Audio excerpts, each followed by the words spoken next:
everyone, my name is Shaz and this is Shazness Wellness. Welcome to my page. I make a lot of videos on gut health. I'm a PCOS mama and I'm a gut health coach, so I believe in mind, body, and spirit healing. But today's video is going to be a Q&A. I popped up a question on my Instagram and I just let everyone ask as many questions as they wanted on gut health, and I'm here to answer those questions. So if you were one of these people who asked the questions, I really hope you get the chance to watch this video and get your question answered. It's really funny because I thought for sure I would get one or two personal questions asked, but everyone's just like, please freaking help me with my gut healing journey. And I totally get that. All right, so I won't be able to answer all of the questions that I got, but I really screenshotted the ones that I was going to talk about, and I also reshared it on my Instagram feed. So let's get started. First question is, I started the Candida diet a few weeks ago and have been breaking out even worse. Is that normal? So yes, that is normal. And I know it's very frustrating because when you start a Candida cleanse, the reason why you may be starting it is because of your acne and you're realizing, oh crap, my acne is coming from my gut and I need to heal this yeast problem. So it is normal to break out more because when you are doing a yeast cleanse diet, your body is pushing out the toxins and it is coming out. But I would recommend a few things. One, don't jump into the Candida cleanse diet 100%. I think that's a big mistake, only because if you're going from eating a lot of gluten and dairy and sugar, and then you go 100% to on this Candida cleanse diet, of course there's gonna be a huge shock to the system. You may get a lot of die-off symptoms and you might get even worse acne. I think the best approach is to do it very gently, remove certain foods as you go, and get to a point of being at a complete Candida cleanse diet maybe within 3 weeks to a month. And then the second thing is making sure you're supporting the immune system. I see this a lot, again, only because I've been in your shoes. I've been that person. I have done these mistakes.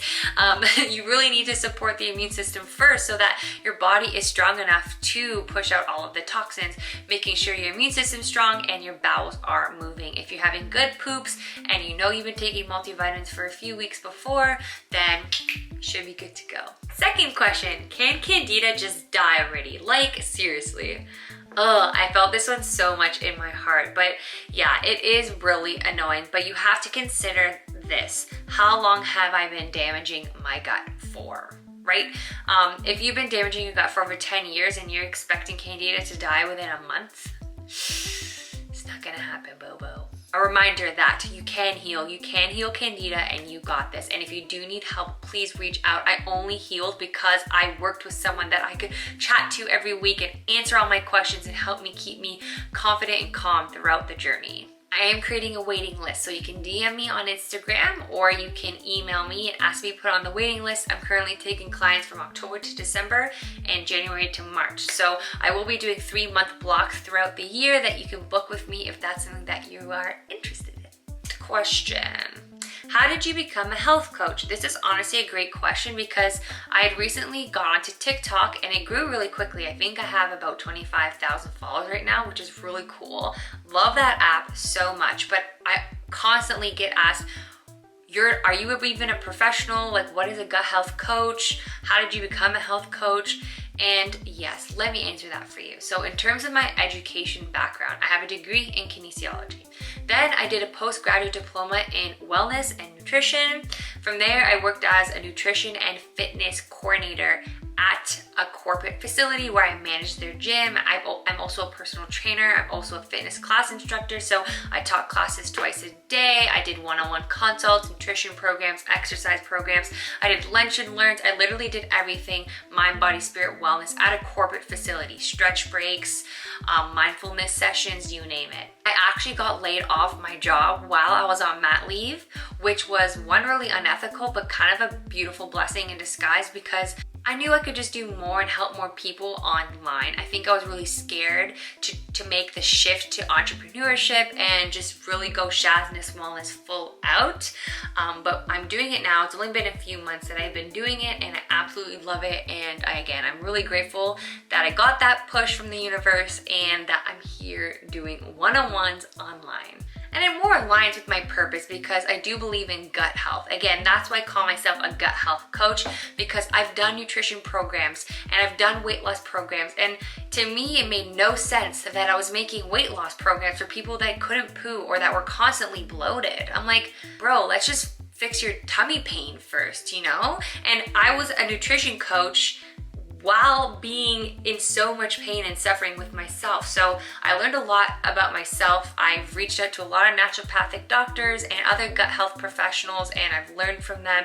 And that's why I call myself a gut health coach. I really specialize in gut health. I've had Candida, IBS, PCOS, thyroid issues. So I really think a lot of people suffer with gut issues and have no idea. Okay, moving on to the next question. Superfoods to include in your diet. Love this question. Of course, I'm going to say fruits and vegetables, but aside from that, I would say, and I don't know if you're ready for this, cocoa powder. What? I know a lot of people see chocolate as like a naughty food, but if you really just get to the main ingredient of what chocolate is, it is cocoa powder. And it's really high in magnesium, as you can see. In general, cocoa powder is great. You can cook with it, bake with it. It's literally will make anything feel like chocolate. I love putting it in my smoothies, but a lot of people are magnesium deficient, to be honest, and it is really high in magnesium, so I think this is a great superfood. My second favorite superfood right now is hemp. Hemp seeds, hemp protein, the amount of minerals and vitamins in here is insane. Again, super high in magnesium, super high in zinc, and super high in copper. Also iron, calcium, potassium. Like what? And I think this is just a really good clean protein powder in general. It's just hemp. And it has great protein, great omegas. It has omega-3s, omega-6, and I would really consider this a superfood. I also find it very hard to find really clean protein powders, and depending on who you are, if you get a regular protein powder, you know it's gonna have whey in it, and if you get a vegan one, then it's most likely gonna have pea in it, or pea protein, and that doesn't work for everyone. And actually my son is allergic to pea, which is, I don't wanna say allergic, sorry, he's intolerant to pea.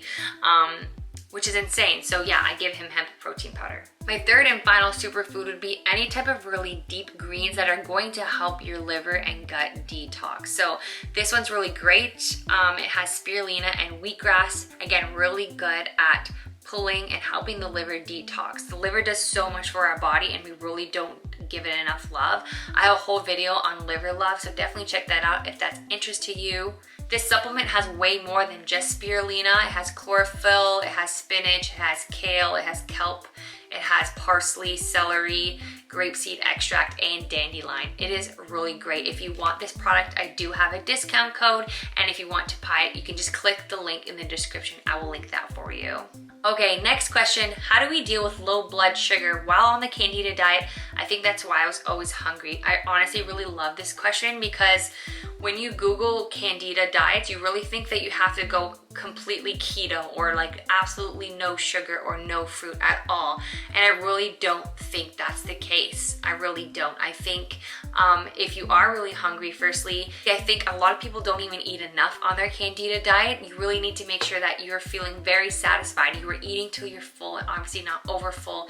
You're really chewing your food and making sure you're taking your time. The other thing to educate yourself on are Candida friendly carbs. So the ones that I use and that my clients use and still successfully heal Candida and eat while they're on the Candida diet are brown basmati rice, quinoa, apricots, blueberries, raspberries, and grapefruit. I think green apple as well. Yeah, so typically those carbs, and remember vegetables are carbs as well. So feel free to load up on the vegetables you can't eat, like zucchini or bok choy or whatever it is that is not making your digestion hurt. But you need to eat carbs, like you need to eat those specific carbs. This is why it's really hard to do this on your own. It really is helpful to have someone to chat to that knows what they're doing and has been in your shoes and can educate you on making sure you don't feel low blood sugar. But I would say stick to the carbs that you can eat more of the Candida friendly carbs, and really eat until you're full. All right, next question. What challenges have you appreciated that has made you a better coach? Oh, what a deep question. I think it really starts with me being a gymnast and me being a gymnastics coach. The biggest challenge that I had to face as a young girl or teenager was knowing that I couldn't go to the Olympics and achieve my fitness and athletic goals.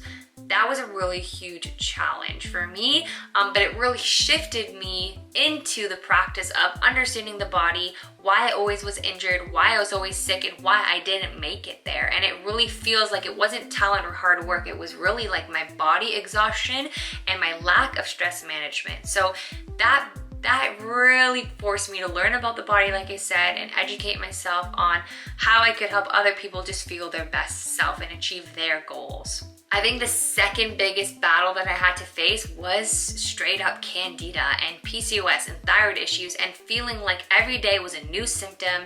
And at some points I was just so low that I didn't even know why I was in the wellness industry when I had a full face of acne, fainting all the time, and just felt like general crap. Nothing is worse than feeling like crap, and then on top of it having professionals tell you that you're fine or don't know how to help you as well. So it was like a full 5 years of that. It really made me learn to love myself firstly, no matter what I was going through, and it made me a good coach because now I can empathize and I can really understand what my clients are going through.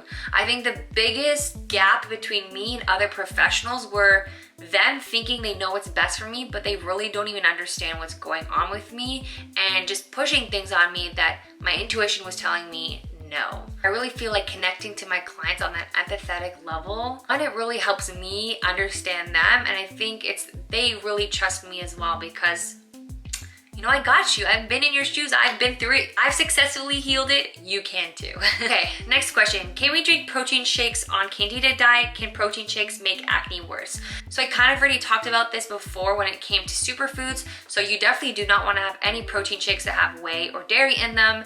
And you do want to be careful with the vegan protein shakes, making sure there's not a lot of pea protein or chickpea protein or added sugars or added fruits or anything like that. I really would recommend like a really good brown rice protein, a hemp protein, or again, a vegan protein that is super clean. Next question. If you have to take antibiotics after the Candida diet, will it just be a case of impending doom? Listen, we all have this fear around antibiotics, and I do believe antibiotics are great and are amazing if used correctly. If you're overprescribed antibiotics, and that's the problem. And no, it's not gonna be a case of doom, but you just need to be smart, and you need to make sure you're on a really good quality, high probiotic. So I would recommend something like HMF Intensive by Genestra. You can maybe double the dose of antibiotics, so taking 2 a day instead of like your regular 1 a day, so that you're just increasing your good gut flora. But do remember that antibiotics will cause you a lot of digestive issues. It may bring back some symptoms and it may cause you a lot of fear, but you will get past it. Don't worry, your body is resilient. I'm pretty sure the damage that you've done for the last 5 to 10 years of your gut is way worse than the one time that you're having antibiotics if you have Candida. So do not stress, you will be okay. Next question, collagen and bone broth, but you're vegan. What do you do instead? Love this question. So you can do vegan broth, like vegetable broth, which is great, which is fine, but the problem is that you're not actually getting the collagen. So if you're pescatarian, you can get fish broth, or you can do fish broth, but if you're completely vegan, then I would just recommend doing something like L-glutamine or coconut oil, or veggie broth with flax oil, something to get that good omega-3, really healing fat. It's not going to be the same as collagen, because collagen straight up comes from the bone and it's a really ancient old way of healing the gut, but it does wonders. It really does. But it's not impossible to achieve really good results in a vegan way. Like I said, I would make a vegetable broth with some flax oil, some coconut oil, some apple cider vinegar, and it's still going to be a really great gut healing agent for you. Bone broth is also really good at healing and sealing the gut, so that's why I would recommend something like L-glutamine. L-glutamine is really good at filling in the gaps in the intestinal lining. Okay, second last question, opinion on juice fasting for healing. Okay. So I honestly get this a lot, and a lot of clients come to me saying like they fasted and da-da-da-da. Okay, we have to understand what is the benefits of fasting. Fasting is just taking off the pressure and the energy that your gut needs to do to digest food. So if you are really inflamed and your digestion is crap, then fasting will give it a break. It's as simple as that. But I don't think juice fasting or celery juice fasting is going to heal your candida. It takes so much more than just fasting to do that, because one, you can only fast for so long. Two, it definitely takes mind, body, and spirit to heal. I really truly believe that. If you're really stressed out and just fasting, and if you're just fasting and then you have to go work like 10 or 8-hour days, then you're not gonna be really in your best mental health state as well. You're gonna be starving. So again, let's recap the benefits of fasting. It's giving your gut a break, and you're also getting a lot of high amount of vitamins and minerals right into the system. But it depends on what you're fasting. If you are drinking a lot of juice that are still high in sugar, then it's still sugar. So if you have yeast, it's going to feed the yeast. It's not really gonna do your yeast any favors. Yes, celery juice does have a lot of benefits, but I personally didn't do any fasting, and I really don't see the need to do it unless you feel like it'll make you feel that much better. But after you're fasting, it's very, very important to very slowly start to bring foods back in, and making sure you kind of slowly integrate the Candida diet or a gut healing diet, whatever it may be. To me, doing like a 3-day juice fast and then going back to eating a lot of crap because you're going to be so starving, I'm not sure if that's doing your body any favors. I just want to remind you, this is my personal and professional opinion. You do what's best for you. I've had some clients do like a week bone broth fast, which makes way more sense to me because I know at least there's protein and fat in there versus just juice. Like juice is straight up sugar. All right, we're down to the last question. Is keto carnivore diet good for Candida? Have you ever tried it? Thanks. Okay, so yes, I definitely did keto diet for Candida. It did help me a lot, but I didn't feel good on it. So I lost a ton of weight. I definitely had no sugar cravings, which was really nice, but I felt like crap. Like I was tired all of the time. Like I was lightheaded, and it definitely didn't do good for my mental health. This is just a side note, but I just felt it was very expensive, and I didn't really enjoy eating that much meat. It just didn't feel good for me. Is it beneficial for Candida? I would say yes, short term. Like I do have my clients kind of go keto based for maybe a week or 2 weeks, depending on, again, their symptoms and their healing process. As long as you're doing keto carnivore the healthy way, like making sure you're eating really clean organic meats, a lot of vegetables, and you're not eating super high greasy foods like bacon and sausage and cheese and sour cream and stuff like that every day, then I would say yes, it can be very beneficial for certain people that have Candida.